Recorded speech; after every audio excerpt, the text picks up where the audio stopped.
News local. మండపేటలో గత 3 రోజులుగా జరుగుతున్న గరికపాటి నరసింహారావు ఆధ్యాత్మిక ప్రవచనాలు ఆదివారం ముగిశాయి.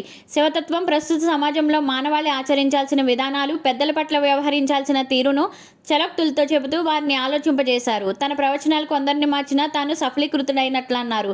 ఆ కార్యక్రమంలో భాగంగా నిర్వాహకులు ఆయనను సత్కరించారు.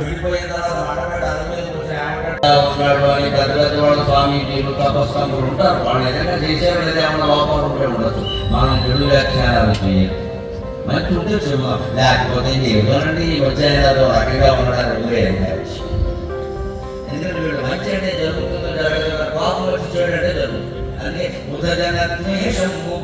చూడగలవా ఈ విశ్వం కల్లా లోక కళంకములు మార్పు చెన్మయ కళను కైవెళ్ళే కాపాడి ఈ అసూయులు ద్వేషాలు ముద్రలై మన మనసులో ముద్రపడిపోతాయి. తెల్లగా కోటి చందమామల కాంతిలో భూముల హితకోటి సంకాశంలో ప్రకాశించేటువంటి పరమేశ్వరుని యొక్క రంగు ఉండే తెలుపు. ఆ తెల్లదనం గురించి మనం మాట్లాడుకుంటున్నామే. ఆ కైవల్య ధావల్యం అంటే అర్థం. అది మోక్షం అనేది కేవలం శివుడు ఇస్తాడు. అందుకే ఈశాన్యంలో శివుడు ఉంటాడు. అందుకే మన ఇళ్లలో ఈశాన్య